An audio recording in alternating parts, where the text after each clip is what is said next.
You don't say. Okay.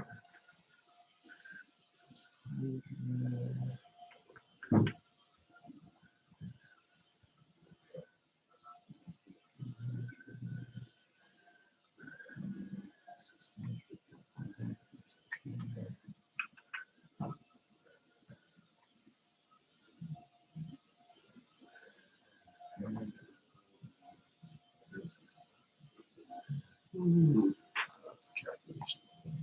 Okay. Good morning. Oh, yes. Good morning. Today is Sunday, December the 12th. And I'm not sure how we got here, but here we are. Stop presenting. There we go. Not sure how we got here, but here we are. I hope, hold on. Actually, hang on one second. The dog is going to give me a hard time. Go get out of here. There you go.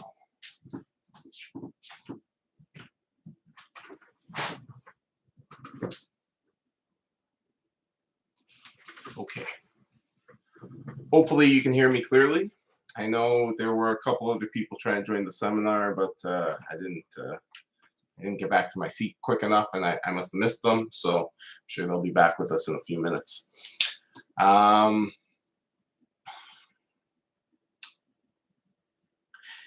Before I begin, so I'll give everybody a minute or two to try and catch up with us. Thank you for joining me.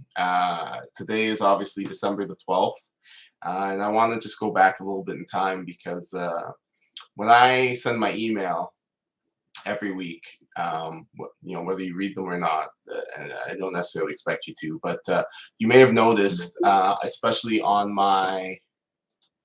the reminder emails I try to send on Friday evening or sometimes Saturday, that the emails are very similar because I use some of the functionality of Outlook to have the emails pre-written, right? So I go in and I change the details. What's the seminar this week? Which week is it? Blah blah blah. But there's kind of there's a frame that's already there, right, inside of Outlook that I just have to kind of paste in each week. And so each week that I paste it in, it pastes in the date when I initially set that up. And as it turns out, that date is July the 12th, 2020. And so I was kind of struck this week when I went to go put together the seminar reminder, and I had to change it from July the 12th, 2020 to December the 12th, 2021. And just made me stop and realize that I've actually been doing this for quite a while. And,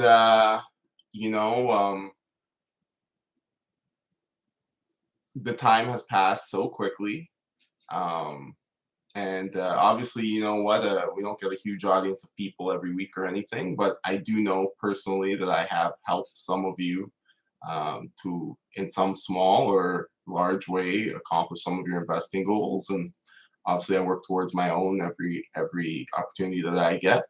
And so I'd like to think that this has become, even if it's not very large, a small community of people who are working towards sort of their aims in life, and hopefully it's something that can continue to grow and hopefully help other people do the things that they want to do and accomplish in their lives.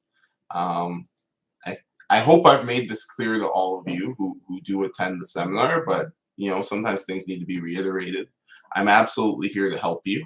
If you need something, information, resources, you need to be introduced to somebody, please let me know. I'm here to be a resource to you as much as I can. It's not easy to be a real estate investor necessarily. Certainly not to start. Usually you need support. There's a lot of questions. There's a lot of uncertainty. And if I can help reduce the amount of hesitation and delay in your own real estate journey, that's a role I'd love to play, right? Because I know for myself, There was certainly a period there where, you kind of knew what you needed to do, or I knew what I needed to do, but that doesn't mean that I was out there actively pursuing my goals, right? Because, there's whatever confidence, or there's, questions about whether you actually know what you think you know, or whether it's actually right, or whether you've learned the right thing or been taught the right way, and obviously there's the anxiety of, hey, I'm going to buy a house, however much money that is, whether it's 50,000 or $500,000 out my pocket. If I do it wrong, I might lose money, and blah blah blah. So there are a lot of challenges or hurdles or whatever you want to call them in starting your real estate investing journey. If in any way I can help you bridge that gap with knowledge, information, and introduction, please let me know. Okay. Anyways, now that a few more people have joined us, this week, I wanted to start the seminar off a little differently than I usually do. Dylan, who's here on the seminar this week, brought an article to my attention earlier this week.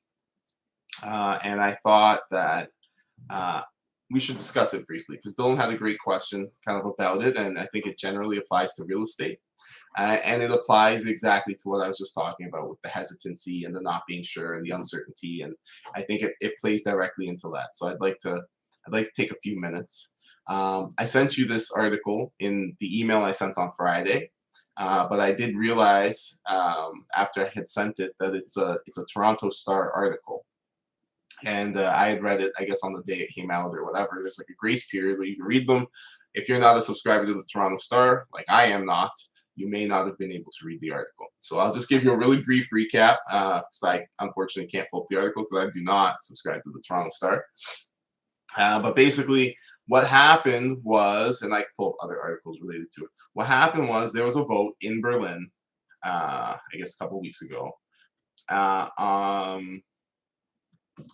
There's a vote in Berlin. It's actually kind of like a referendum to seize the properties of corporate landlords, right? Of corporate landlords by the municipal government to be used to create quote unquote affordable housing.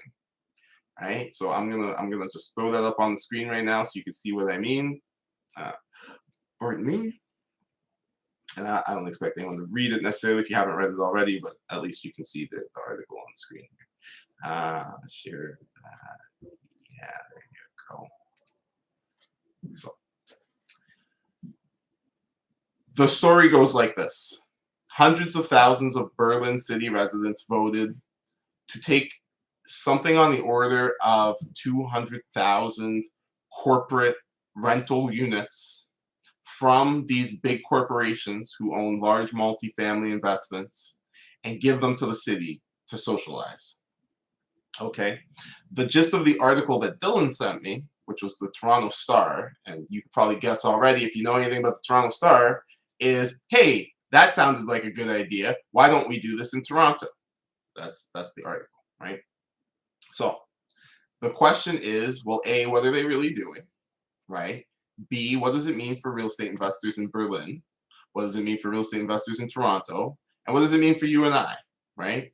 And our own strategy and portfolio going forward. So first things first, what did they actually do?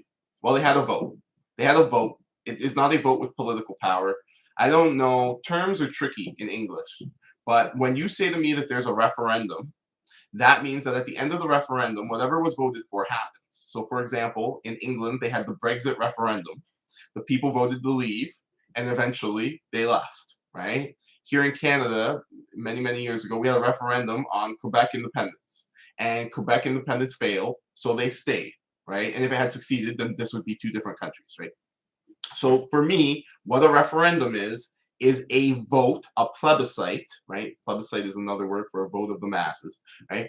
It's a vote or a plebiscite that has the authority of the legislature behind it. That is that whatever that vote decides, the legislature has agreed to make that law, right? That's what a referendum means to me. That's the language I learned. That's how they taught a referendum when I was in school. I guess times have changed now. I don't know. According to this article, they've had a referendum, but this referendum does not have the authority of the legislature behind it. So even though the people of Berlin have voted to socialize these properties, the law is not going to enforce that to happen. The only thing that's going to happen now is that city council now gets to debate the matter. So that's the first thing. Is I want to point out that if you read these articles, you read, here this NPR headline says Berlin voted for the city to seize apartments owned by developers to lower rent costs. Well, no, it didn't, because the vote was not for that. The vote was basically, do you want to talk about it, right? Because obviously, if they had done that, those units would have been seized already, right? If it was a real referendum. So you have to be very careful about how the media frames things. You're probably all very aware of this, but I'm putting it in your face anyways because I hate the way that the media behaves. They completely play games with words and headlines to try to give you very misleading impressions of things, right? And so here they're trying to make it seem like the people of Berlin voted to take away these properties, and they didn't. They voted more or less to have a conversation about it. Not to say they wouldn't have voted for that if that's what the referendum had been about. Maybe they would have, but that's not what the referendum was about. Okay, so they voted to have a conversation. Cool. What does this mean for the investors in Berlin? Well, according to the five largest corporate landlords in Berlin, they expect there to be no change. One of them even advised their investors that they expect rental prices to go up as a result, and that they think that the referendum is paper tiger, sorry, that it has no teeth, right? And on the day that the referendum passed, one of the largest corporate landlords in Europe, actually out of Sweden, just closed the deal to buy 16,000 units in Berlin, and their stock price went up. So it looks like the smart money, so to speak, because corporations make mistakes, so it's not like they're infallible or anything, but it looks like the smart money does not believe that the Berlin government is going to do anything to follow through on this referendum. And the mayor of the city has basically said as much, that she does not want to signal to the world that Berlin is a city where property rights don't matter and where they're going to socialize your stuff, because apparently the mayor of Berlin is actually kind of wise, even if her citizens are not. So that's how it stands for Berlin. It looks like this is much ado about nothing, if we're being honest. It might not be, but that's kind of what it looks like. So how does this now apply to Toronto? And then let's talk about the broader trend, because I think the broader trend is really the more interesting thing than the specifics of this situation. So in Toronto, do we have a bunch of people who are, I'm going to say at best, poorly informed? Yes, of course we do. So would they vote for an initiative like this? Probably, almost certainly, even. I would think so, depending on how you. Again, this is the thing with politics, right? It's the answer to the question is going to depend so much on the question, and the way you word the question is going to determine whether or not people go for it, right? But if you could frame the question in terms that made it sound like nameless, faceless corporations who have like empty buildings should have them taken from them, you could probably get Torontonians to vote for that, even though if you go through the logic of that, it doesn't make sense. The corporation is obviously owned by people at some point. They're never nameless or faceless. They always have faces and names somewhere in the equation, and usually it's BS that the building is sitting empty. Just because it's not being used the way you think it should be used does not mean it is not being used, of course, right? But yeah, depending on how the question is asked, I certainly think something like that could pass in the GTA. I hope that our politicians, like the mayor of Berlin, are perhaps smarter than our electorate and recognize it's a very, very dangerous thing to send that signal to the world that we do not respect property rights, right? I think it should be clear, just from the fact that I'm talking about it right now, that it's a dangerous signal to send, right? Because here we are a group of people who are interested in real estate investing. And what does that ultimately mean? Without getting into the minutia, it means we want to take the money that we worked hard for, right? Doing whatever it is that we do to earn a living. And we want to take that money and we basically want to give it to someone else so that they can have a home. And yes, will we get paid in the long run? Yes, we will get paid in the long run. But in the short term, I'm going to put a roof over the head of somebody who does not necessarily deserve a roof. And in exchange, they're going to pay me substantially less than the value of that roof, right? But my hope is that over time, they will be able to continue to make their payments, and I will be able to continue to make my payments, and I can then collect the difference, and I can make myself wealthy or rich or whatever term you want to use, right? But for my strategy to work as an investor, for your strategy to work for any of us to succeed, right? We must first think about somebody else before we think about ourselves. That's the nature of the job of an investor. Is I have to think about the needs of my tenants, what gets them interested in living in my property, what makes them comfortable, what makes them happy, what stops them from being turned over, right? I have to consider all of those things as an investor and make their lives as good as I can, with the limited resources that I have in terms of time and money, right? So that they're as happy as they can be, so that they can pay me as much as they're willing to pay me, right? So that I can receive a return on my property, right? That's the type of people I'm talking to right now. That's the type of person you are, right? If you do any investing, that's the nature of investing. It's giving up, right? You could easily take that $100,000 and go out and buy a Jaguar or something, right? And just squander it on yourself, right? And you're saying, no, I'm making the choice that maybe in the future I'll have a stupid Jaguar, but today I'm going to give this money to my tenant, Tom, so that he has a roof over his head. And now that he has a roof over his head, he doesn't need to worry about sleeping outside. So he can go and get a job where he already has a job, and he can continue to work that job. And maybe he can even progress at that job and develop some skills at that job and level up to his next job, or perhaps he can save until he can put himself in the same position you're in so he can buy his first roof and put it over somebody's head and improve the situation, right? So these are the types of people I'm talking to right now, right? And if we're sitting here and we're concerned about the government, we're concerned about a foreign government in another continent doing this thing, and it sets off alarm bells for one of the members of this group saying, "Uh-oh, what if they do this here?" You can see how negative of a signal it is, because you obviously, the people you want in your city and in your community is somebody like myself, like yourself, who's going to sit there and work hard and save your money and delay gratification, and then take that money and invest it so that someone else's life can be improved, so that in the long term my life can be improved. If our entire society was full of people like that, our society would be very, very affluent, right? Those are the people who build things, right? I can go find you people who are very short term, right? If you go down, you find a crackhead who doesn't think about anything except getting high today, right? Then yeah, people who only think about today absolutely exist, but you wouldn't build a very strong society with those people, right? So you need the people who think about these things, who care about these things, who are interested in these things to build stuff. And when you as a society or as a city send the signal that you disrespect those people and that you're going to steal from them and take their property and that their investment is not safe in your community, you're going to discourage the investment, right? And that's going to have a lot of effects, right? For starters, it's going to increase the cost of rent, right? Because essentially you're sending a signal to everybody: do not produce more rental units, right? Produce fewer rental units. The interesting thing about the Berlin vote is that a few years ago, Berlin passed a rent freeze, right? So when I see stuff like this, I'm often frustrated because, especially if I consider the media, but even just ourselves, right? We all enter situations in the middle point. We usually don't see, like you watch I don't know, soccer is on this morning, so I'll pick on soccer or football, whatever. You watch a football game. From start to finish, you see everything that happens if you want, right? And so you know the entire narrative. Usually in life, we don't have that. You start in the middle, right? I come to this Berlin situation and they're like, oh, they're having a referendum in Berlin. I don't know what was happening in Berlin 5 years ago, right? I don't have the continuity. It's not like a football game. So I'm entering in the middle. And so often in political and economic discussions, people start from the middle. They never take the time to pause and try.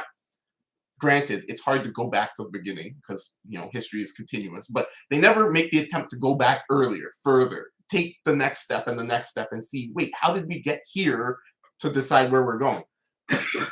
Pardon me. And in the case of Berlin, that's a very interesting question because they passed rent controls. Like, they passed rent controls. For 5 years, they froze the rent in Berlin. So what effect does that have on a city, an economy, and its housing supply when you introduce rent controls? And of course, we have rent controls here in Ontario, so we kind of have an idea Although I don't think ours were as strict as the Berlin ones were, because it sounds like in Berlin they went pretty hard and they really locked down the rents. Basically, this is what they said. For 5 years, there's a moratorium on rent increases. You can't move your rents. And New York City does the same thing. In fact, all great bad cities do this pretty much because they're run by idiots. We're going to put in rent controls. Okay. Well, what do rent controls do? Well, let's think about it. The first thing rent controls do is, of course, they privilege old people over young people. Right? If you're old and you've been renting for 20 years and rent controls say that they're not allowed to increase their rent, then you're paying substantially below market rent. Right? And since the landlord is not able to recoup his or her rent from you, who's paying, 20-year-old rent, instead he must recoup his rent from the new tenants. And of course, the new tenants are 20. So now the new tenants have to pay double the rent they would have to pay if everybody's rent was just at market rates. But because the law has been passed protecting those older renters from rental increases, you end up with a class of people who cannot afford to live where they're living, but because they're paying the price from 20 years ago, are able to continue living there. And in New York, especially, New York is a place where this is a huge problem because they introduced rent controls, and they have generational apartments there where people pass down an apartment. Yes, an apartment, they don't own it, they just rent it. They just have a lease there. They pass that lease on from generation to generation because there's no other way to afford to live in a building in Manhattan unless if you pass on the lease.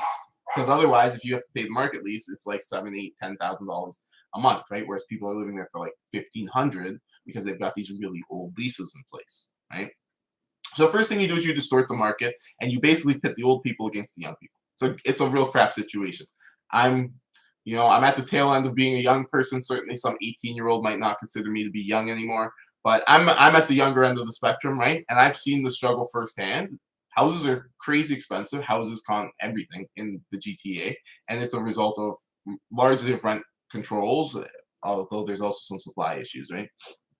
So that's the interesting thing is the introduction of these rent controls and rent freezes results in a situation where actually the rents go up and the housing supply goes down, right? Because obviously if the rents are frozen, then you're not going to go buy a condo and rent it to somebody. Why would you do that? You're not going to make any money. In fact, you've created a perverse incentive where if I'm going to pick on, I'm just going to choose your name, Sean. If Sean here decides he wants to invest, right, in the city center, and he's worked hard. He's got his $500,000, let's say, or maybe he's got 100,000, and the banks can give him the other 4, right? And he's ready to go and invest. Well, he's not going to invest in downtown Berlin where the rents are frozen because a property there might cost, I don't know, let's say $600,000, but it'll only have a rent that can support a $400,000 property because that's when the rents got frozen. So Sean's going to lose money every month renting there. So he's not going to, right? So either Sean is dedicated. He really wants to be an investor. He'll go somewhere else, whether that's Frankfurt or Stuttgart or wherever else it is in Germany that you can go. Or maybe he'll even go somewhere else. Like he'll say, screw it, I'm immigrating. I'm going to move to America or Canada or England or whatever, where I can invest, right? Or he's not that motivated and he just goes, oh, well, I guess this is impossible. I'll just have to be an impoverished peasant the rest of my life. And then he'll just continue to work and he won't bother to invest at all, right? Those are kind of the two possible outcomes. But both of them result in less housing stock being created in the urban center, right? Because the investor doesn't invest. So now there's only one group of people who can afford to buy a property, lose money on it every single month, and then hope for the appreciation play. Those are large corporate investors, right? Sean cannot afford to buy a property that will not cash flow for 5 years.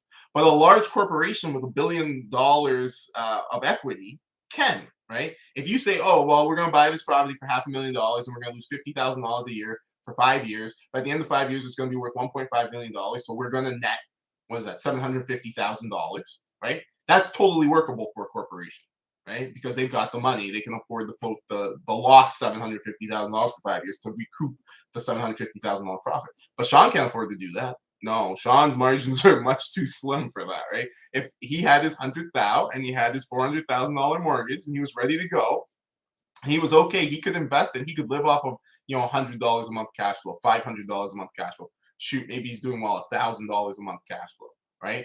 But he can't live on negative $2,000 a month cash flow for the next what's was that 60 months while he waits for this thing to appreciate, and then he can refinance or cash out. Can't do that, right? So naturally, when you pass a law like that, the small investors get pushed out in favor of these large corporate investors because they're now the only people who can afford to buy, right? And now their play becomes, well, I can't really make money off of rent, but I can buy these assets in an urban center that are rapidly appreciating. And so I'll just try to maintain with the rent as best I can until they've appreciated, and I can sell off the assets, or I can refinance the assets, and I can play with the money that way, right?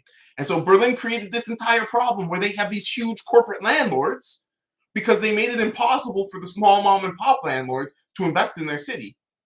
And now they're upset with the product that these large corporate landlords are delivering, right? Because, of course, they don't really have a choice. They can't make money off of rent. So they don't have a lot of options. So now the people are upset that there's a dwindling supply of housing and the prices are going up.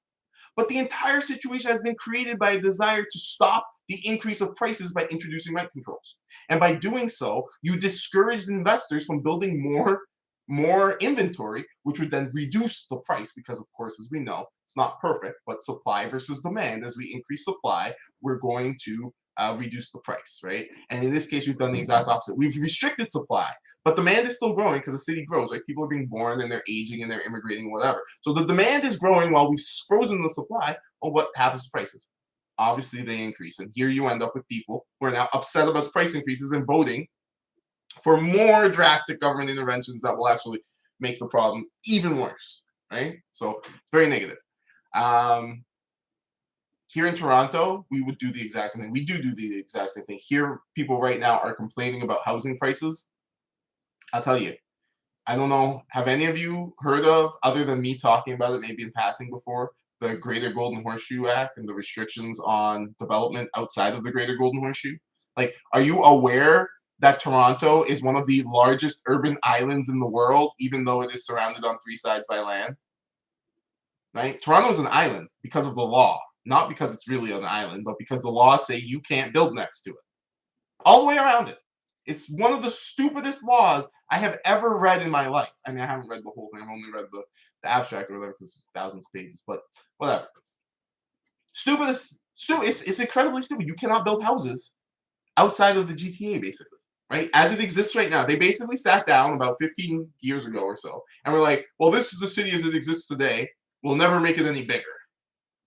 Which is a great, that's the definition of government thinking, right? It's like, in a world that is dynamic, where populations are growing, where literally Justin Trudeau lets in 400,000 immigrants per year, of which almost half of them arrive in Toronto, right? We're just gonna, the city doesn't need to grow anymore. You know what? It's good. It's good at this size. We'll be fine, right? It's obviously created problems. And now you have young people who cannot afford to buy a home. They cannot afford to start their lives. They're holding off on the things that they used to do in their 20s. They're now doing in their 30s, right? Because generations previously could buy a home for like 5 times their annual income. And today, you can't buy a home. I'm just trying to do math on my own damn income. Like, you probably can't buy a home for less than 20, 25 times your annual income today, right? And that's like it. There was a time not that long, basically, when my parents would have been young people, right? Actually, maybe even a bit before them, but like the 70s,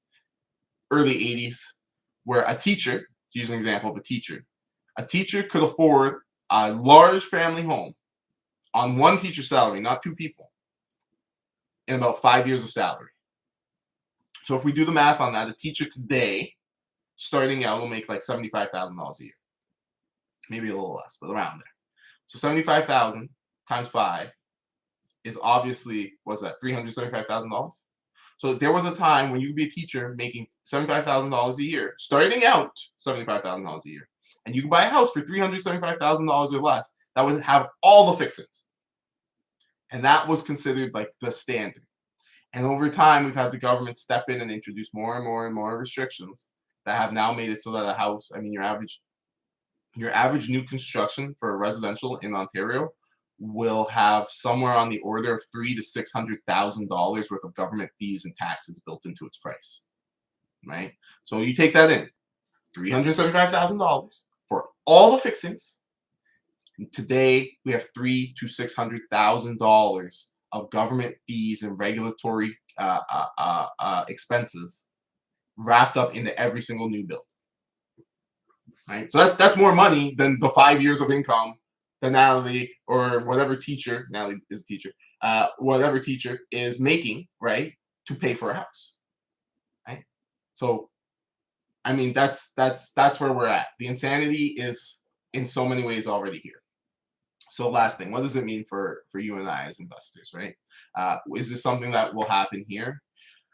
Um, I mean, you give anything enough time, and something certainly could happen. I am hopeful that something like this will not happen here. I am hopeful that our society is full of smart, independent thinking people like yourselves who will look for alternative sources of information, evaluate that information on your own terms, and come to your own conclusions about things. And if enough people do that, then we will not make this mistake. There is enough well documented history, evidence, economics, and mathematics to show us that this is a very big mistake if we're interested in actually looking at it. My fear is that people are not interested in looking at it. It seems to me like it seems to me that most people don't care about the details. And I'm not sure I blame them. I mean, I don't care about the details of most things either.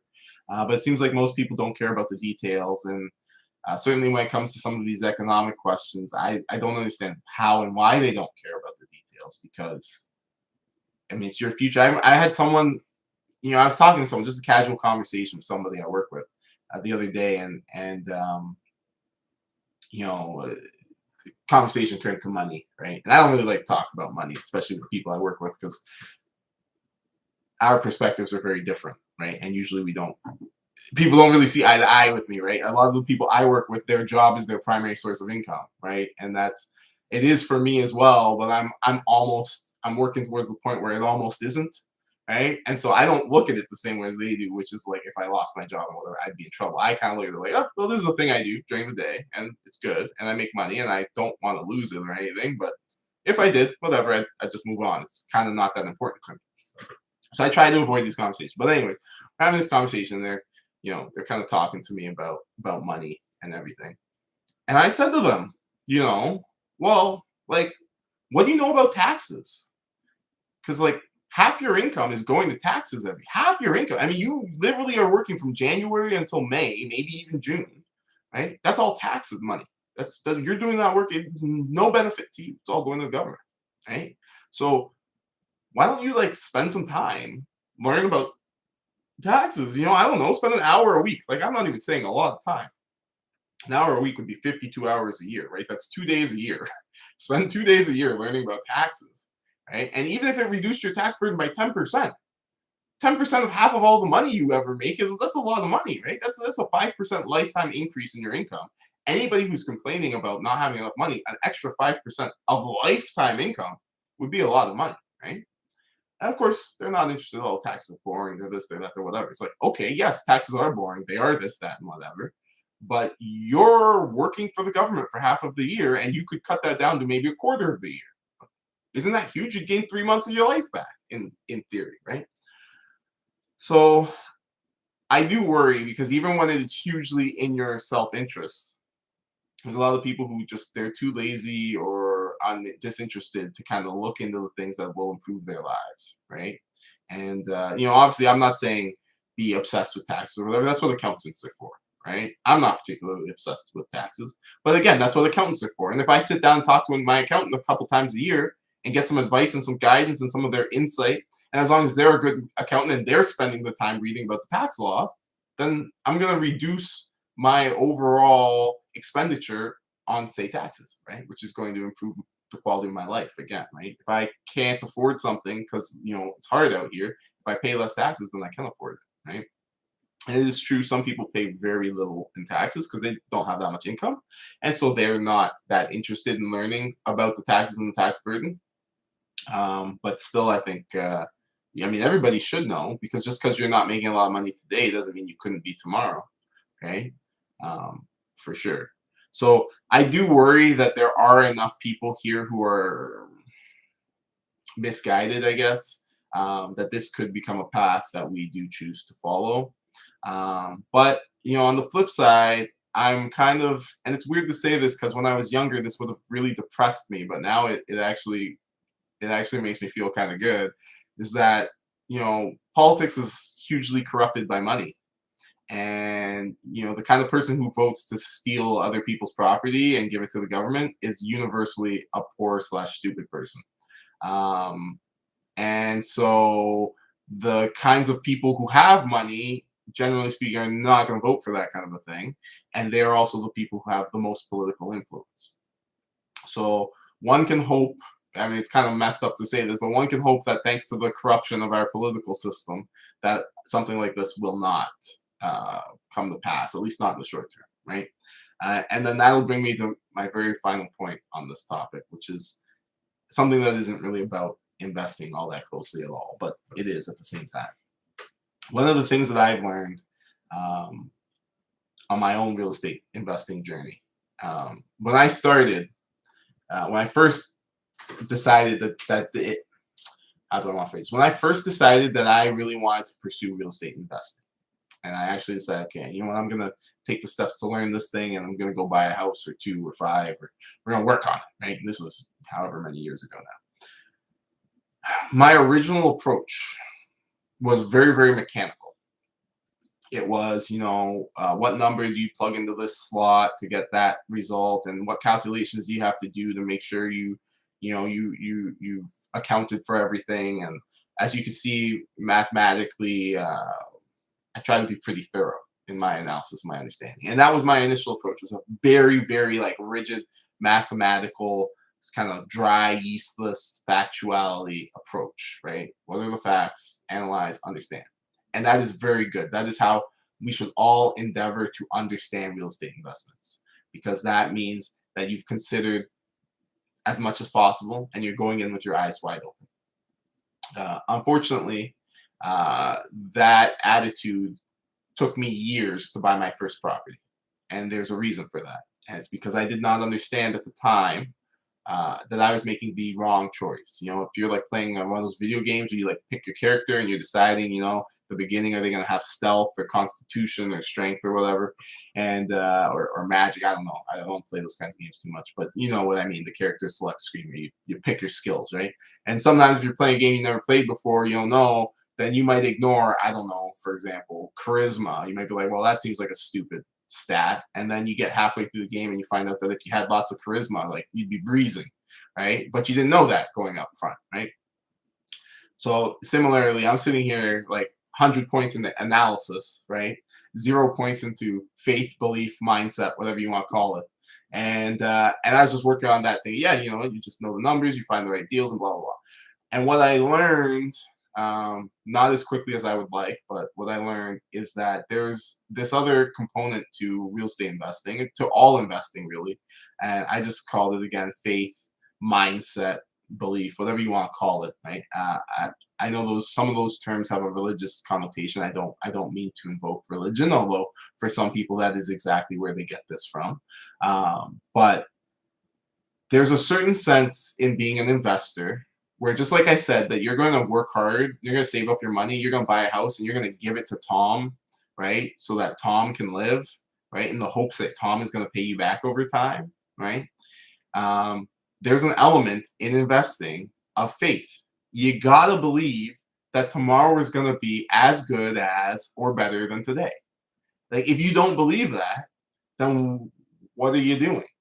Right? Like, at the core of all investment, not just real estate, any kind of investment you make, even if it's an investment that doesn't require money, right? Like investing in your family, spending time with your kids or your wife or your loved ones or whatever, or your husband, whatever it is, right?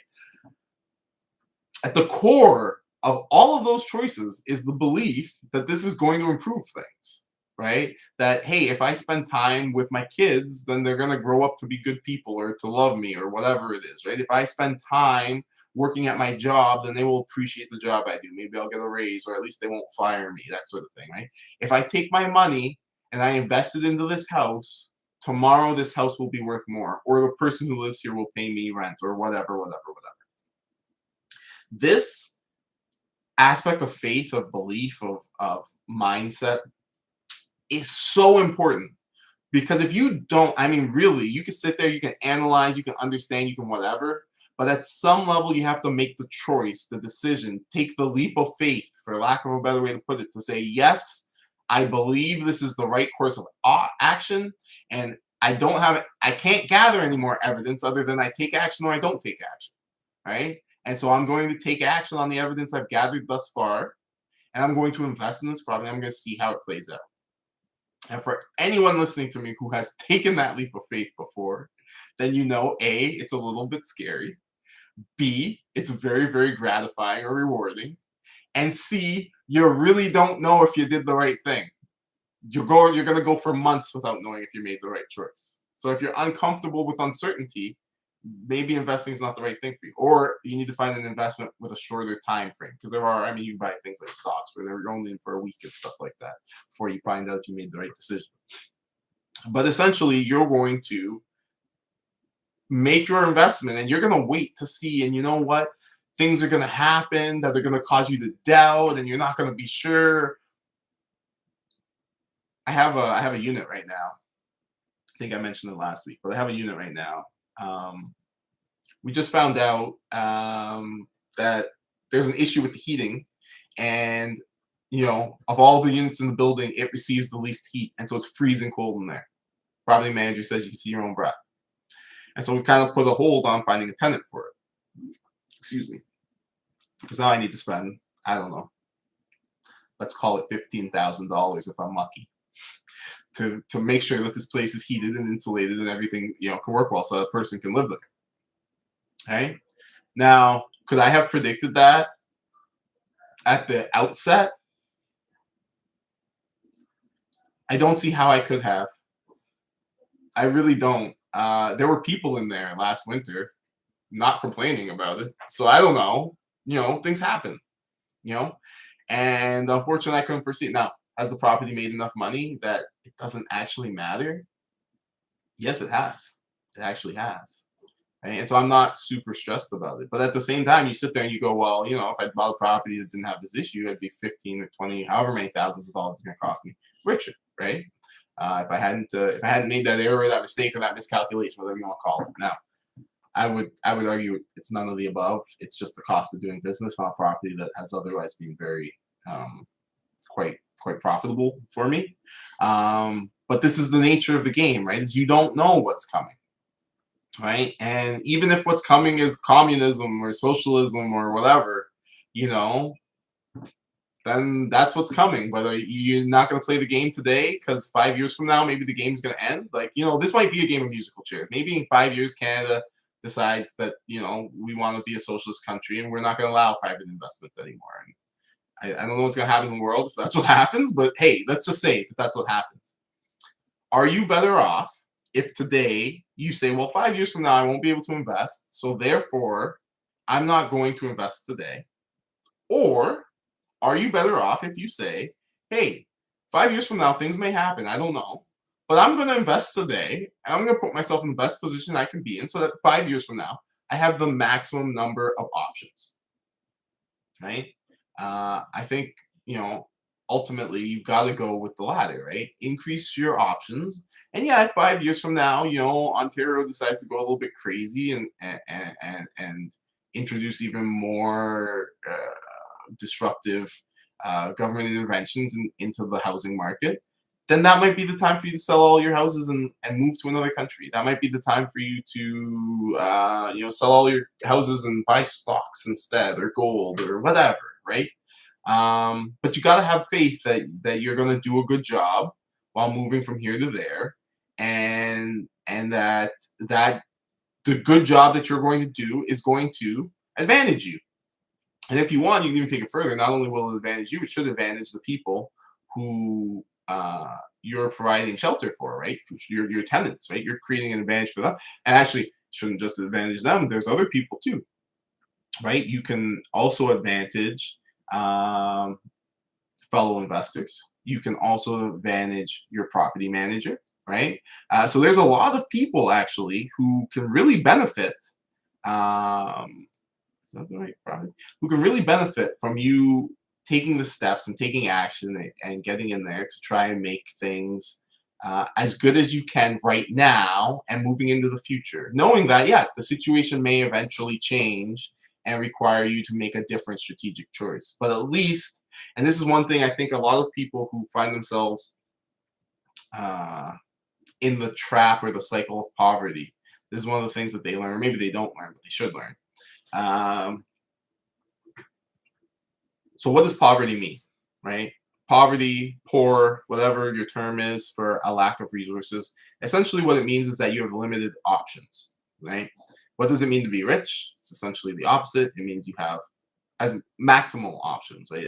Many, many options, right? So where I, as let's say poor, I'm not really poor because I'm buying a car in this scenario, but I'm a relatively poor person buying a car, right? My choice might be between like a secondhand Toyota, a secondhand Mazda, a secondhand Kia, right? Those might be my choices. Those are what I can afford because I'm poor.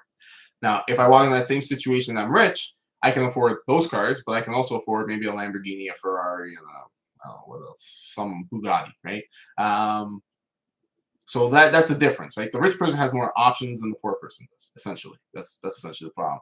And when you go to the store, if instead of talking about cars, we're talking about food, right? Maybe the poor person can only afford a bag of dry pasta noodles, whereas the rich person can get like the veal or the steak or whatever, right?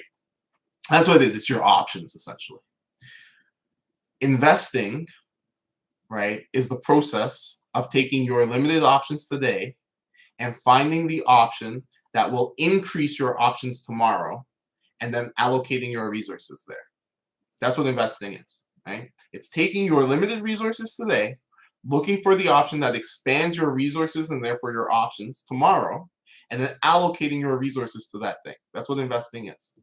So one of the reasons why there's the saying, the rich get richer and the poor don't get a thing, one of the reasons why that modality is so prevalent, so common, why that belief is so everywhere, is because as a general rule, what poor people do is they take those same resources, just like the rich person has. Everybody's got the same thing. They don't have the same amount, but they all have the same thing. They all have 24 hours in a day, their mind, and the ability to allocate their resources as they see fit.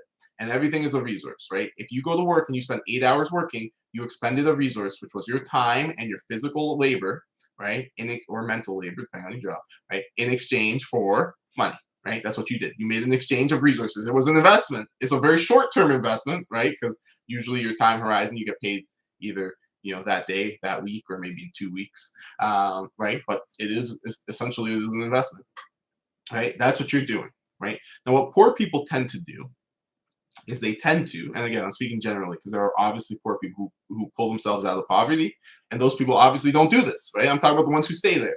What poor people tend to do, right, is they tend to take their resources and allocate them to things that either do not expand their options or things that reduce their options, right? So earlier today, I talked about the crackhead and how you have the investors and you have the crackheads. And the investors are thinking about the long term and the crackheads are thinking about the short term, and how you can't really build a city or a society on the crackheads because they're only thinking about today. You need the investors because they think about tomorrow and they actually build things, right? If I can return to my humble crackhead, right? That crackhead at one point was not a crackhead. Why do we call people crackheads? I don't know. It's a deep philosophical question, but my thinking, my assumption is this: is that you as a person, right, have your resources and your potential and your options, right, and they are however broad that they are by default. And when you choose to do a drug like crack, like heroin, like PCP, some of these really addictive, awful, mess you up drugs, well, those drugs reduce your options, right? Like, for example, if I'm an alcoholic, which is not those awful drugs, but let's just say I'm like a really addicted alcoholic. I don't know if you know this, but hospitals keep vodka in the hospital. All hospitals have vodka in them, right? Usually it's vodka. They might have some other kind of liquor, but it's usually vodka. And the reason that they keep vodka in the hospitals is not for sterilization or septic purposes. It is because alcoholics who try to go dry, cold turkey that is, will die. Alcohol will kill you. The withdrawal symptoms of alcohol are some of the worst of all drugs. Alcohol is more dangerous than heroin when it comes to withdrawal. Right? Heroin withdrawal will not kill you, but alcohol withdrawal will literally kill you. Right? So hospitals keep alcohol on hand because sometimes alcoholics get desperate. They try to quit cold turkey. Their organs start to fail, and they need alcohol to stay alive. Right? So alcohol reduces your options, right? Because now you're addicted to alcohol. You got to have that alcohol every single day. So you need to now take some of your resources every day and allocate them towards buying alcohol. You've reduced your options, right?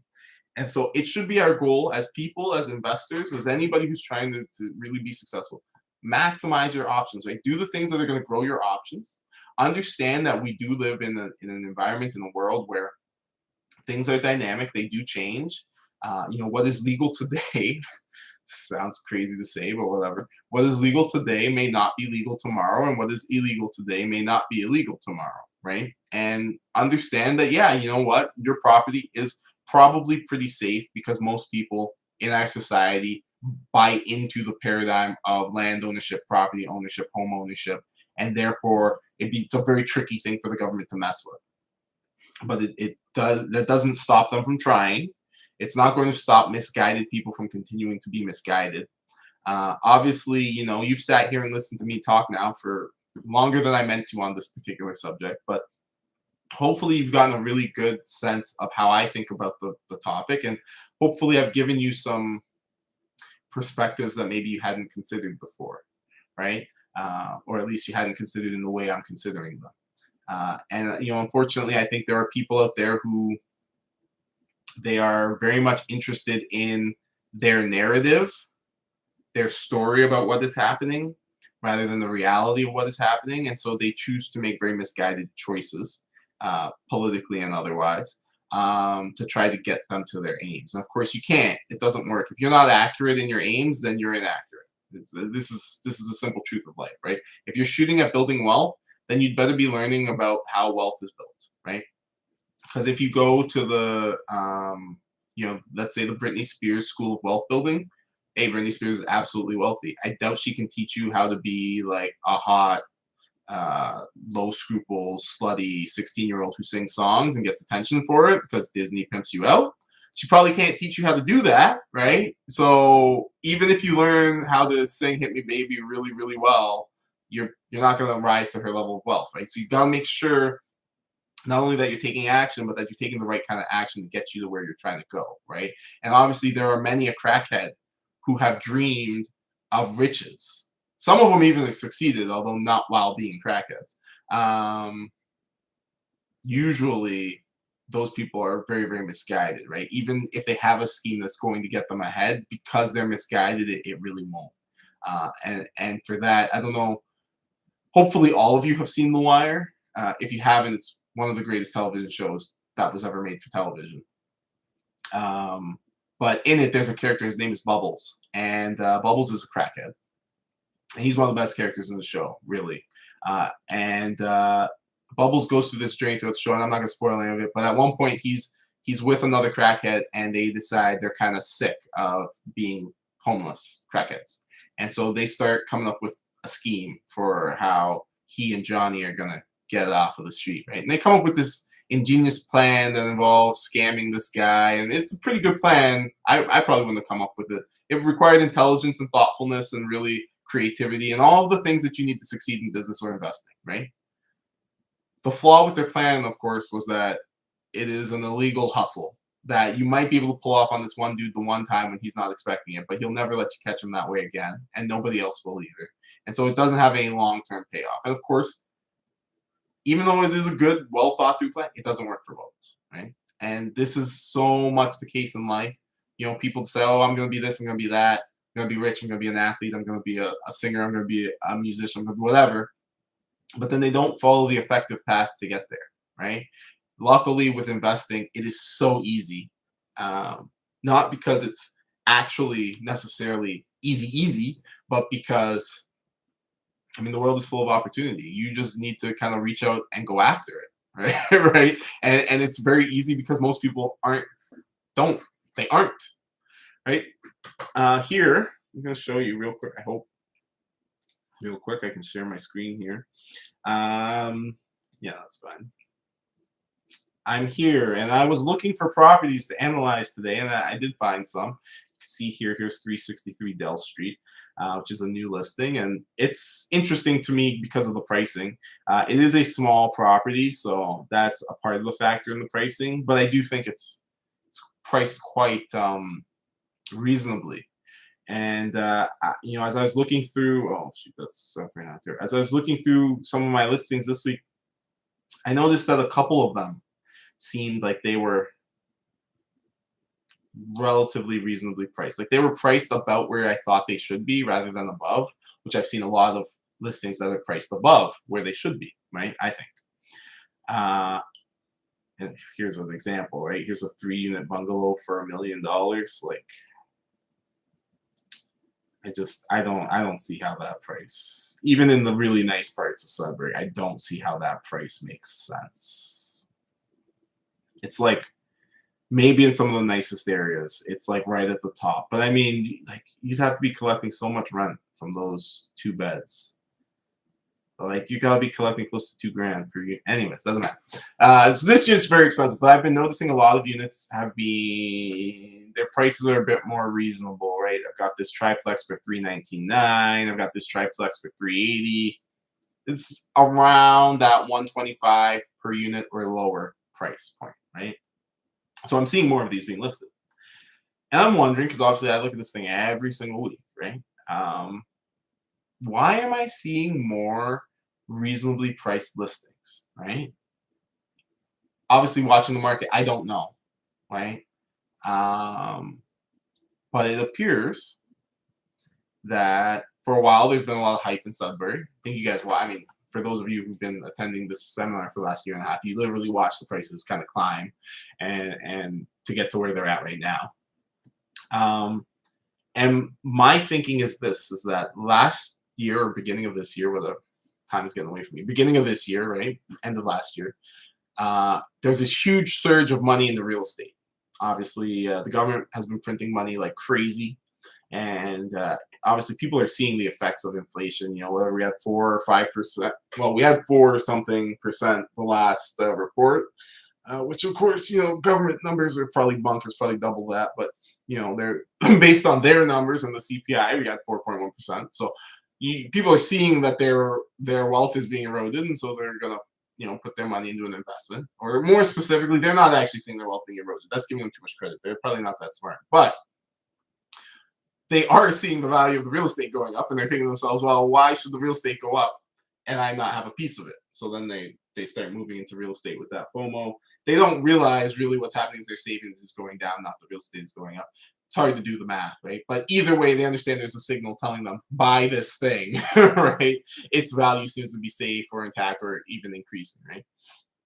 And so we saw a large rush of people rushing into real estate markets. I think we saw that across markets.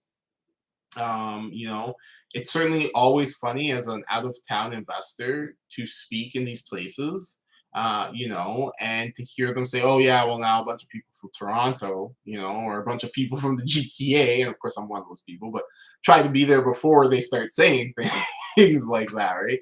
Because that's kind of the death knell. And I remember being in London, was that 2 years ago, going to properties and having, 2/3 of the people there being from the GTA.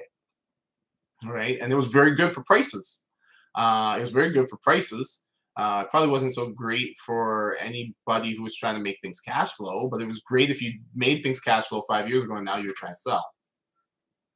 I think in Sudbury, I'm seeing a similar thing where obviously the prices really saw a spike, especially at the beginning of the year or end of last year, whatever. And I think people in Sudbury got a little too optimistic. They started saying, "Oh, well, you know what?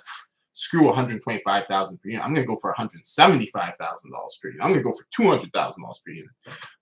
And so I seeing houses listed for that because they thought, hey, in the frenzy, I can overhype these and I can sell them to some Toronto people who don't know a damn thing. And I think they probably were successful. They probably sold a few houses to some people well over their valuation. And probably the interest has cooled quite a bit, right? Because you got to remember, there's a wide spectrum of people who are investors. I am just one example of what an investor is like. I like to be very analytical. I like to go in with the numbers and analyze and do everything. There are some people who invest in real estate who never look at the numbers. They just buy stuff. Like they have enough income or they have enough money, whatever, that they just go out and they buy things. They don't really worry about it too much. I've met them. Like they really exist. People who they'll go out and buy a house, they don't care, right? And so you've got to understand that you're in competition with all these different people, right? And so there may be somebody from Toronto, maybe they've got a real good job. They're like a Bay Street lawyer or something. They're throwing off $2-3 million a year, and so they don't care. They'll go up to Sudbury and they'll spend $1 million on 2 houses. And yeah, that's like double what they needed to pay to acquire those houses, but it doesn't matter to them, right?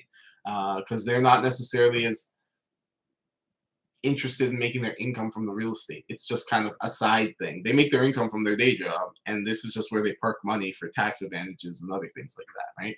So there are all sorts of different tiers of investors who have different interests, and you can easily move into a market and with superior market knowledge, right? That is paying attention, focused attention.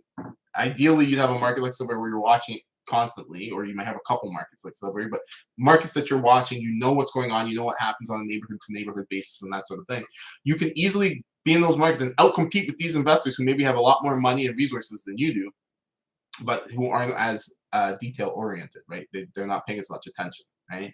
And so I think what happened in Sudbury, at least a little bit, and this is purely speculative, I don't know this to be the case. I'm simply giving you my opinion on what I think has been happening. I think that sort of the realtors and I guess some of the owners were taking advantage of the fact that you had a lot of people coming up from Toronto who didn't really know. They were used to GTA prices, right? They did not realize that obviously Sudbury does not have GTA prices, right? And so obviously they weren't willing to pay GTA prices in Sudbury, but they were willing to pay a relatively high price for Sudbury. And I think Sudburyans have taken advantage of that a little bit. And I think now that we're at the end of the year and I'm seeing properties going up and their prices look reasonable again, that implies to me that their tactics stopped working, that the suckers or the fools from the GTA have kind of, I don't know if they lost interest or if they found a better alternative, but something has happened where there's not that intense focus anymore. And so they're bringing the prices back down, probably in the hopes that they can spark some bidding wars, right? But that might be a good indication that maybe the hype, the heat, the talk that was on this market has kind of gone away a little bit, and that you as a smaller investor can maybe poke your head out and go buy some of these properties now at a more reasonable price where you may actually be able to get some cash flow. So that's something I'm really looking at. Maybe, if I see this trend continue, then I may look to pick up another house or two at the start of next year. Um, I haven't finished the analysis on this Dell Street. I've got it here in my, I'm literally working through it right now, and I don't have everything in it right now, so I can't show you like a complete breakdown of it. But looking at a property like this Dell Street here, let's see what it gives me here in my output. Yeah, I don't have all my expenses. This is going to be I can't really say if this thing makes money or not from this. But looking at something like this Dell Street, assuming the pricing is right and assuming you could actually acquire it for that $320,000. That picture is not Dell Street, by the way. And you could acquire it for that $320,000 or so. Like that might actually work out as a very good investment. It does have the separate garage. There could be some value there, and so it's something to look at with these kinds of properties. But I've noticed that in Sudbury, only in Sudbury. It's something you should look out for as well, in the various neighborhoods and markets that you like to look at and pay attention to. And it's something where hopefully I'm highlighting for you right now, just the benefit of keeping an eye on the market, right? Staying in tune with what is going on, even when you're not looking to buy, right? Like I don't think I'm going to buy anything for the last 3 weeks of the year or so, right? There's no real plan to, money's not in place to do so. So as far as I know, unless something comes up that just can't be ignored, I'm not planning to buy anything. But I'm still going to watch the market because something could come up that can't be ignored. You can never discount the possibility of a unicorn. And then B, so that I'm aware, so that when I am in a position to start buying again, I know where we are in the market. I know what I need to do what my cost of acquisition is, et cetera, right? So that's all very valuable. And hopefully, you're seeing that for yourselves. I'm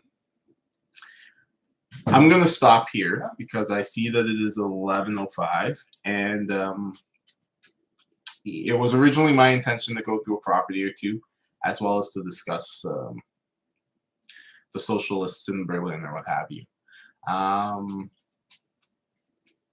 Hopefully I didn't go over long on the topic, but I wanted to address it both like politically and economically in terms of like what it is and why it matters or doesn't matter, and then also the investor side of it, which is the mindset and really understanding that your mentality is going to determine your returns in large part.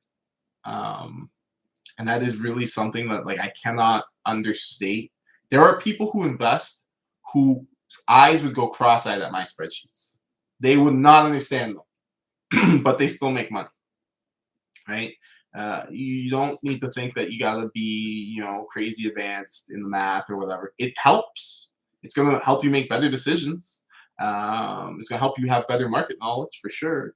But there are people who do this, and there were people who used to do this 50 years ago, right? Keep that in mind, right? Pen and paper, and just kind of their wits and their knowledge. But what was important is that you have the gumption, the courage, the whatever you want to call it, so that when you make your decision, you have the courage of your conviction to go through with it, right? And you understand that, hey, it's just money, it's just time. People make mistakes, we learn from them, we grow from them, and that's okay, as long as I'm moving in the right direction, right trajectory, right? And if you're buying real estate and investing for the future, chances are you're headed for the right trajectory, right? And now it's just a matter of maintaining and acquiring and staying the course. So thank you so much for your time. I hope this brought you some value, some knowledge, some insight. Please let me know if there's anything you feel that I didn't touch on or whatever. If you have any feedback for me, you let me know. And all of you enjoy your day. Have a wonderful, wonderful Sunday and a great week. And hopefully I'll see you next weekend, which will probably be the last seminar of the week because of the holiday. So, yeah. Okay. Okay. Let's see here.